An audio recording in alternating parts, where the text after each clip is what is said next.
നമസ്കാരം. എന്തൊക്കെയുണ്ട് വിശേഷം? എല്ലാവരും സുഖമായിരിക്കല്ലേ? ഞാനും ദാ ഇവിടെ സുഖമായിരിക്കണു. ഇന്ന് ഞാൻ വന്നിരിക്കുന്നതേ എൻ്റെ രാവിലത്തെ ഒരു മോർണിംഗ് റുട്ടീനായിട്ടാണേ. കണ്ണൻ ഇന്ന് സ്കൂളുള്ള ദിവസമാണ്. അപ്പോൾ കണ്ണൻ സ്കൂളിൽ പോകുന്ന ദിവസത്തെ എൻ്റെ രാവിലത്തെ കുറച്ച് വിശേഷങ്ങൾ നിങ്ങളുമായിട്ടൊന്ന് ഷെയർ ചെയ്യുകയാണേ. കണ്ണൻ 7 മണിക്ക് വണ്ടി വരും. അപ്പോൾ എനിക്ക് രാവിലെ ഞാനൊരു 6 മണിക്ക് എഴുന്നേക്കുന്നത്. ചോറൊക്കെ തിളപ്പിച്ച് റൈസ് കുക്കറെ വെച്ചിട്ടൊക്കെയാണ് രാത്രി കിടക്കുക. അപ്പോൾ എനിക്ക് ബ്രേക്ക്ഫാസ്റ്റ് ഉണ്ടാക്കണം, പിന്നെ ചോറൊന്ന് ചൂടാക്കി അടക്കണം, എന്തെങ്കിലും കറികൾ ഉണ്ടാക്കണം. അവനധികം കറികളൊന്നും വേണ്ടാത്തത് കൊണ്ടിട്ട് ഇന്ന് ഞാൻ വെക്കുന്ന ഒരു മുട്ട വറുത്തതും ഒരു മെഴുക്ക്. അടുക്കളയിലേക്ക് വന്നാൽ ആദ്യം ചെയ്യുന്നത് റൈസ് കുക്കറിലിരിക്കുന്ന ചോറെടുത്ത് വാർത്തിടും, അടച്ചിടും. അത് കഴിഞ്ഞിട്ട് പിന്നെ കാപ്പി കട്ടൻ എന്തെങ്കിലും വെക്കാനുണ്ടെങ്കിൽ കാപ്പി വെക്കും. പിന്നെ കറിയുടെ കാര്യങ്ങളും അങ്ങനെ അങ്ങോട്ട് ഗ്യാസ് ഓഫാക്കാതെയുള്ള പണിയാണ്. ഗ്യാസിലേക്ക് എപ്പോഴും ഇങ്ങനെ എന്തെങ്കിലും സാധനങ്ങൾ വെച്ച് അങ്ങനെ ഒരു റുട്ടീനാണ് ഞാൻ ചെയ്യുന്നത്. എന്ന് വെച്ചാൽ ഗ്യാസിൽ സാധനങ്ങൾ ഒരെണ്ണം മാറുമ്പോൾ അടുത്തത് ഇങ്ങനെ വെക്കാനായിട്ടുള്ള, അപ്പോൾ വേഗം പണി തീരുന്നൊരു രീതിയാണ് എൻ്റെത് കേട്ടോ. അത് കഴിഞ്ഞിട്ട് കാപ്പിയൊക്കെ തിളച്ച് ഇപ്പോഴത്തെ അടുപ്പയിൽ ഞാൻ പരിപ്പ് വേവിക്കാൻ വെച്ചിട്ടുണ്ട് സാമ്പാറിനുള്ള. എന്നിട്ട് കാപ്പി ഏട്ടന് കൊടുക്കാനായിട്ട് എടുക്കുകയാണ്. ഏട്ടനും രാവിലെ തന്നെ ഞാൻ എണീക്കുമ്പം ഏട്ടനും എണീക്കും. അവൻ്റെ കാര്യങ്ങളൊക്കെ ബാക്കിയൊക്കെ ചെയ്തു വെക്കുന്ന ഏട്ടനാ. യൂണിഫോം തേക്കലും പിന്നെ അവനെ കുളിപ്പിക്കലും എല്ലാം ഏട്ടൻ്റെ ഡ്യൂട്ടിയാണ്. ഞാൻ ബ്രേക്ക്ഫാസ്റ്റും കാര്യങ്ങളും ഉണ്ടാക്കുമ്പോൾ ഇതൊക്കെ ചെയ്യുന്നത് ഏട്ടനാണ്. രാവിലെ എണീറ്റപ്പോൾ തൊട്ട് നല്ല മടിയാണ് ആൾക്ക്, പോകാനായിട്ട് ഒട്ടും ഇഷ്ടമില്ല. പിന്നെ കുറേ പറഞ്ഞ് അങ്ങനെ ഒരു മണിക്കൂർ അവന് ഇങ്ങനെ പറഞ്ഞുകൊണ്ടിരിക്കണം. രാവിലെ തൊട്ടേ പോണത് വരെ ഇങ്ങനെ പറഞ്ഞുകൊണ്ടിരിക്കും ഞങ്ങൾ. അപ്പോൾ അതാ സാമ്പാറിൻ്റെ കഷ്ണങ്ങളൊക്കെ എടുത്ത് അരിഞ്ഞെടുത്ത് വേഗം തന്നെ പരിപ്പ് വേകുന്ന സമയത്തേക്ക് സാമ്പാറിൻ്റെ കഷ്ണങ്ങൾ അരിഞ്ഞെടുക്കും കേട്ടോ. പിന്നെ ഇതിൻ്റെ ഇടയ്ക്ക് ഞാൻ വേറൊരു കാര്യം പറയുകയാണേ. എൻ്റെ കഴിഞ്ഞ വീഡിയോസ് കണ്ടിട്ടേ എന്നോട് കുറേ ആൾക്കാർ എന്നെ പേഴ്സണലി അറിയുന്നവരാട്ടോ. അവരൊക്കെ കുറേ നല്ല അഭിപ്രായങ്ങൾ പറഞ്ഞു. കുറേ പേര് കുറേ സജഷൻസ് പറഞ്ഞു. അപ്പോൾ ഈ സജഷൻസ് പറഞ്ഞവരോടും ഈ അഭിപ്രായം പറഞ്ഞവരോടും ഒത്തിരി നന്ദിയുണ്ട്. ഈ സജഷൻസ് എല്ലാം ഞാൻ ഇനി വരുന്ന വീഡിയോസിൽ നോക്കി ചെയ്യാനായിട്ട് ഞാൻ ശ്രമിക്കുന്നതാണ്. എനിക്ക് അവരോടൊക്കെ ഭയങ്കര നന്ദിയുണ്ട് കേട്ടോ. എന്നോടുള്ള സ്നേഹം കൊണ്ടല്ലേ അങ്ങനെ അവരുടെ ഒരു സമയം കണ്ടെത്തി എനിക്ക് വേണ്ടി ആ ഒരു സമയം അവർ എടുത്തിട്ടാണല്ലോ എനിക്ക് വേണ്ടി അങ്ങനെ പറഞ്ഞു തരാനായിട്ട് അവർ വരുന്നത്. അപ്പോൾ അതിലൊക്കെ എനിക്ക് സന്തോഷമുണ്ട്. അങ്ങനെ പറഞ്ഞവരോടൊക്കെയുള്ള നന്ദി ഞാൻ ദാ ഇവിടെ പറയുകയാണേ. സാമ്പാറിൻ്റെ കഷ്ണങ്ങളെ ഈ പരിപ്പ് ഞാൻ മഞ്ഞൾപ്പൊടി ഉപ്പിട്ട് വേവിച്ച് വെച്ചിട്ടുണ്ടായിരുന്നു. അതിൻ്റെ കൂടെ ചേർത്തിട്ട് അതും 2 പ്രാവശ്യം ഒരു 2 വിസിൽ വന്നവരെ വേവിച്ചെടുക്കും. അപ്പോൾ സാമ്പാറിൻ്റെ കഷ്ണം റെഡിയായിട്ട് പിന്നെ പൊടിയൊക്കെ ചേർത്ത് റെഡിയാക്കി എടുത്താൽ മതി.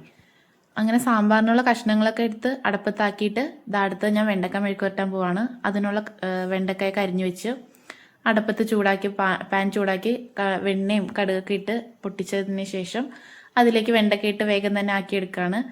ആ സമയത്ത് മുട്ടയും വറുക്കണം. എനിക്കിനി അവന് ചോറിന് മുട്ട വറുത്തതും വെണ്ടക്ക മെഴുക്ക് വരട്ടിയാണെന്ന് ഞാൻ പറഞ്ഞായിരുന്നല്ലോ. അപ്പോൾ അതും കൂടി ആക്കിയെടുക്കുകയാണേ. അപ്പോൾ എൻ്റെ കഷ്ണം വേഗം റെഡിയായി. ഇതാ സാമ്പാറും ആക്കിയിട്ടുണ്ടേ. സാമ്പാർ എല്ലാവരും വെക്കുന്നതായതുകൊണ്ടിട്ട് ഞാൻ എൻ്റെ റെസിപ്പി കാണിക്കാത്തത്, എല്ലാവർക്കും ഒരുവിധം അറിയാമായിരിക്കുമല്ലോ. അങ്ങനെ സാമ്പാറും ആക്കി. ഇനി എനിക്ക് ദോശ ഉണ്ടാക്കണം. കാരണം ദോശ രാവിലെ കഴിച്ചിട്ട് പോകണം. ഇഡലി വലിയ താല്പര്യമില്ല, അതുകൊണ്ട് അവന് ദോശ ആക്കിയിട്ട് കൊടുക്കും. കൺമണിക്കും ദോശയാണ് ഇഷ്ടം, അവൾക്കും ദോശ കൊടുക്കും. ഞങ്ങൾക്ക് ബാക്കി എല്ലാവരും ഇഡലിയാണ്. അങ്ങനെയാണ് രാവിലത്തെ ബ്രേക്ക്ഫാസ്റ്റ്. ഇഡലിയുടെ മാവാണെങ്കിൽ കഴിക്കുക സാധാരണ.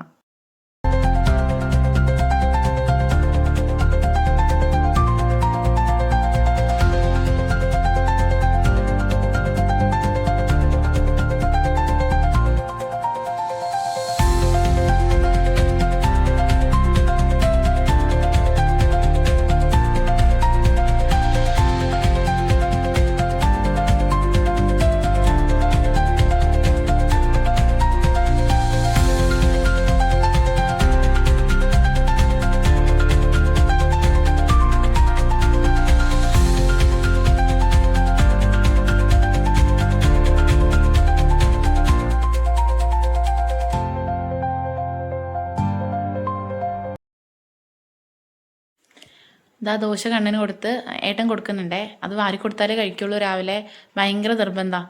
അതുവരെ ഇല്ലാത്ത നിർബന്ധങ്ങളൊക്കെ രാവിലെ ഉണ്ടാവും സ്കൂളിൽ പോണ സമയത്തേക്കും. അപ്പോൾ ഏട്ടൻ അത് ഭക്ഷണം കൊടുക്കാൻ കൊണ്ടുപോയിട്ടുണ്ട്. ആ സമയത്ത് ഞാൻ ബാക്കിയുള്ള കറികളൊക്കെ ഭക്ഷണം കൊടുത്തു കഴിയുമ്പോൾ എനിക്ക് ലഞ്ച് ബോക്സ് പാക്ക് ചെയ്ത് വെക്കണം. ആ ഒരു ഇതിൽ ഓട്ടത്തിലാണ് ഇനി ഞങ്ങൾ. അപ്പോൾ ചട്ടപ്പട്ടയെന്ന് പറഞ്ഞിട്ട് ഞാൻ എൻ്റെ കറികളൊക്കെ റെഡിയാക്കി വേഗം തന്നെ ലഞ്ച് ബോക്സും പാക്ക് ചെയ്ത് വെച്ചിട്ടോ. എന്നിട്ട് ഇനി അത് ബാഗിലേക്കാക്കി എല്ലാം റെഡിയാക്കുമ്പോഴത്തേക്കും അവൻ ബ്രേക്ക്ഫാസ്റ്റും കഴിച്ച് മുഖമൊക്കെ കഴുകി വരും. പിന്നെ പോവാനായിട്ട് ആയി. ആ സമയത്തേക്ക് എൻ്റെ കൺമണി എഴുന്നേറ്റിട്ടില്ല കേട്ടോ. കൺമണി ആ സമയം വരെ ഉറക്കാം. ചില സമയം ചേട്ടൻ്റെ ഒച്ചയും ബഹളമൊക്കെ കേൾക്കുമ്പോൾ ആൾ ചാടി എണീക്കും. ആ റൂമിൻ്റെ വാതിൽ എപ്പോഴും അങ്ങനെ അടച്ചിട്ടിരിക്കണം, ഈ സൗണ്ടൊന്നും അകത്തേക്ക് കേൾക്കാതെ അവൾ ഉറങ്ങട്ടേന്ന്. അവൾ എണീറ്റ് വന്ന എൻ്റെ പണിയൊന്നും നടക്കില്ല. അതുകൊണ്ടിട്ട് ഈ സമയത്തൊക്കെ എഴുന്നേൽക്കേണ്ട സമയമായി വരുന്നുണ്ട്. അപ്പോൾ ഇതാ കണ്ണൻ ബ്രേക്ക്ഫാസ്റ്റ് ഒക്കെ കഴിച്ച് പോകാനായിട്ടുള്ള ബാക്കിയുള്ള കാര്യങ്ങളൊക്കെ ആക്കി വെക്കുകയാണേ. മക്കൾ നല്ല ഹാപ്പി ആയിട്ട് സ്കൂളിലേക്ക് പോകുന്നത് കാണുമ്പോഴല്ലേ നമുക്കൊരു സന്തോഷമല്ലേ. ഇവിടെ അങ്ങനെയൊന്നുമില്ല. ഇവിടെ കണ്ണൻ എന്നും ബഹള. കുറച്ച് ദിവസം 2 ദിവസം അവധി കിട്ടിയാൽ പിന്നെ ഒട്ടും പറയണ്ട, പിന്നെ മടിയോട് മടിയാ. ഇപ്പം എന്തോ അറിയില്ല, ആദ്യമൊക്കെ വലിയ കുഴപ്പമില്ലായിരുന്നു അവന് സ്കൂളിൽ പോകാനായിട്ടേ. ഇപ്പം ഭയങ്കര മടിയാണ്. കുറച്ച് ദിവസമായിട്ട് പോകണ്ട പറഞ്ഞിട്ടിരിക്കും.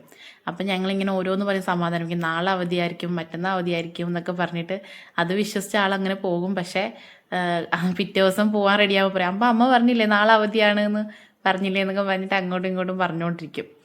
അങ്ങനെ ഇതാ കണ്ണൻ്റെ എല്ലാ കാര്യങ്ങളൊക്കെ കഴിഞ്ഞ് പിന്നെ ഡ്രസ്സൊക്കെ ആക്കി ബാഗൊക്കെ ഞാൻ റെഡിയാക്കി വെച്ചിട്ടുണ്ട്. ഇനി അവനെ സ്കൂളിൽ കൊണ്ടാക്കുന്നത് ഏട്ടനാട്ടോ. സ്കൂളിലല്ല കൊണ്ടാക്കുന്നത്, സ്കൂൾ വാൻ നമ്മുടെ റോട്ടിൽ വരും. അപ്പോൾ റോഡ് വരെ കൊണ്ടാക്കണം, മെയിൻ റോട്ടിലേ വരുള്ളൂ. ഇവിടെ അകത്തേക്ക് ഇച്ചിരി ഞങ്ങൾ ഉള്ളിലേക്കാണ്. അപ്പോൾ അവിടെ കൊണ്ടുപോയി ബസ് വരുന്നിടത്ത് ഏട്ടൻ കൊണ്ടുപോയി ബൈക്കിൽ ആക്കി കൊടുക്കും. എന്നിട്ട് ആളെ കയറ്റി വിട്ടിട്ടാണ് ഏട്ടൻ തിരിച്ചു വന്ന് ഏട്ടൻ റെഡിയായി പോകാനുള്ള കാര്യങ്ങളൊക്കെ നോക്കുക. അങ്ങനെ ഇതാ കണ്ണനെ യാത്രയാക്കി വിട്ടിട്ട് പിന്നെ അകത്തേക്ക് വന്നിട്ട് ബാക്കിയുള്ള കാര്യങ്ങൾ ചെയ്യലാണേ. ഇനി ഏട്ടന് പോകാനായിട്ട് സമയമാകുമ്പോൾ ബ്രേക്ക്ഫാസ്റ്റ് ആക്കണം. ബ്രേക്ക്ഫാസ്റ്റ് ഇഡലി ഞാൻ പറഞ്ഞല്ലോ നേരത്തെ, ഇഡലിയാണ് ഞങ്ങൾക്ക് ബാക്കിയുള്ളവർക്ക്. അപ്പോൾ ഇഡലി ആക്കിയിട്ട് ബാക്കി എനിക്ക് കുറച്ച് ക്ലീനിങ് ഒക്കെ ഉണ്ടാവും, അതുമൊക്കെ ചെയ്ത് പിന്നെ ആ സമയത്തേക്ക് കൺമണി എണീറ്റാൽ പിന്നെ അവളുടെ കാര്യങ്ങളും അങ്ങനെ ഒരു റുട്ടീനിലാണ് പോയിക്കൊണ്ടിരിക്കുന്നത്.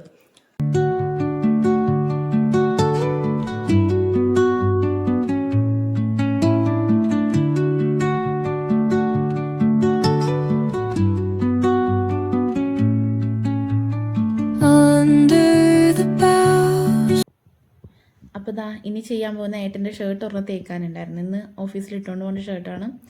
അപ്പോൾ അതൊന്ന് തേച്ച് വെച്ചേക്കാൻ സാധാരണ ഏട്ടനാട്ടോ തേക്കുന്നത്, ഞാനല്ല. ഏട്ടനാണ് കണ്ണൻ്റെയും ഏട്ടൻ്റെയൊക്കെ ഡ്രസ്സ് തേക്കൽ. പക്ഷേ ഇന്ന് ഏട്ടന് എന്തോ സമയം ഉണ്ടായില്ല എന്ന് തോന്നണം. അപ്പോൾ എന്നോടൊന്ന് തേച്ച് വെച്ചേക്കാൻ വേണ്ടി ഞാനത് തേക്കാനായിട്ട് ഇങ്ങോട്ട് വന്നതാണ്.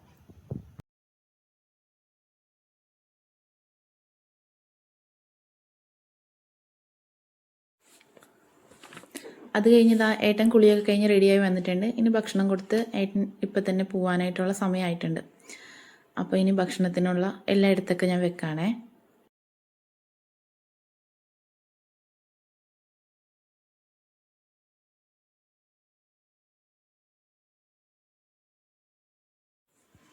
ഇതാ കൺമണി ആ സമയത്തേക്ക് എഴുന്നേറ്റിട്ടുണ്ടേ. നന്നായിട്ട് കരഞ്ഞിട്ട് എഴുന്നേറ്റൊക്കെ വരുന്നത്. ചില സമയത്ത് നല്ല ചിരിച്ച് എഴുന്നേറ്റ് വരും, ചില സമയത്ത് കരഞ്ഞെണീറ്റ് വരും. അതൊക്കെ ഓരോ മൂഡ് അനുസരിച്ചാണ് പുള്ളിക്കാരിയുടെ. അപ്പോൾ ഏട്ടന് പോകാനായിട്ട് ഇറങ്ങിയ സമയത്ത് തന്നെ അവൾ എഴുന്നേറ്റ് വന്നത്. അപ്പം ഞാൻ അച്ഛനെ കാണിക്കാമെന്നും പറഞ്ഞ് ഇവിടെ ഫ്രണ്ടിലേക്ക് കൊണ്ടുവന്നതാണ്.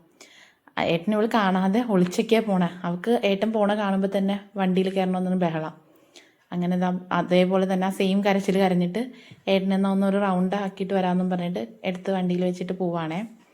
ഒന്ന് വെറുതെ റോഡ് വരെ പോയിട്ട് തിരിച്ചപ്പം തന്നെ വരും.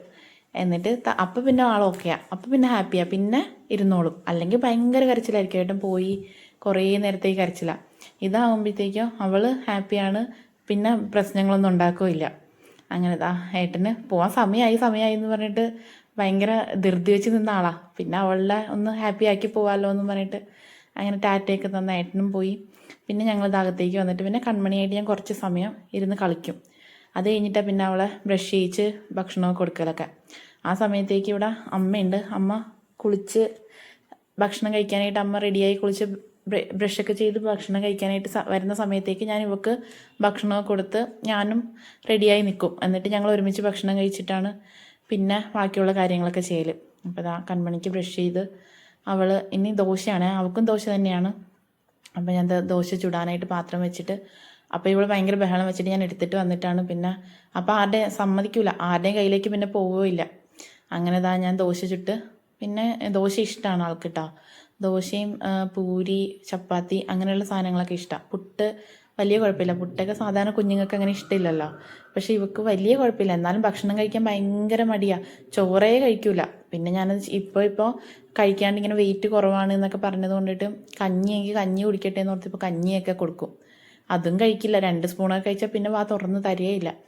അങ്ങനെ അവൾ ഭയങ്കര വാശിക്കാരിയാണ്. കണ്ണന് ഇത്രയും വാശി ഉണ്ടായില്ല. കണ്ണനെ അപേക്ഷിച്ച് കൺമണി ഇത്തിരി കൂടി വാശിയുണ്ടെന്ന് എനിക്ക് തോന്നുന്നു. ഭക്ഷണം കഴിക്കാനൊക്കെ ഭയങ്കര മടിച്ചാണ്. പിന്നെ ഞാൻ ആ റൂമിലേക്ക് അവരെ എഴുന്നേറ്റല്ലോ. ഇനിയിപ്പോൾ ബെഡ്ഷീറ്റൊക്കെ ഒന്ന് കുടഞ്ഞു വിരിക്കണം, ജനലൊക്കെ തുറന്നിട്ട് ബ്ലൈൻഡ്സും എല്ലാം മാറ്റി അങ്ങനെ ബാക്കിയുള്ള കാര്യങ്ങളൊക്കെ ചെയ്യാനായിട്ട് റൂമിലേക്ക് വന്നതാണേ.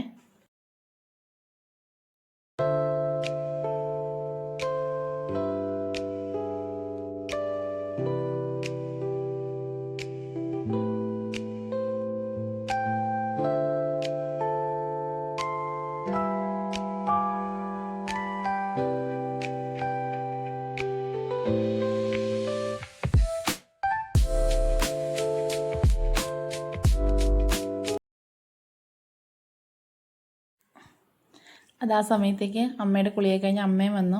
ഇനിയിപ്പോൾ ഞാനും അമ്മയും കൂടി ബ്രേക്ക്ഫാസ്റ്റ് കഴിച്ച് അങ്ങനെ ഒരുവിധം കഴിഞ്ഞ് ഇന്നത്തെ എൻ്റെ മോർണിംഗ് റുട്ടീൻ കേട്ടോ. ഇതൊക്കെയാണ് ഞാൻ ഒരു ദിവസം രാവിലെ എൻ്റെ സ്കൂളുള്ള ദിവസം, കാരണം സ്കൂളുള്ള ദിവസം ഇങ്ങനെയൊക്കെയാണ് കേട്ടോ. അപ്പം ഇതെല്ലാവരും കണ്ടതിന്, കാണാനായിട്ട് വന്നതിനും ഒക്കെ താങ്ക് യു. അപ്പോൾ ഇനിയും വരുന്ന വീഡിയോസ് എന്നെ കാണണം, ഷെയർ ചെയ്യണം, സബ്സ്ക്രൈബ് ചെയ്യണം, എന്നെ സപ്പോർട്ട് ചെയ്യണം.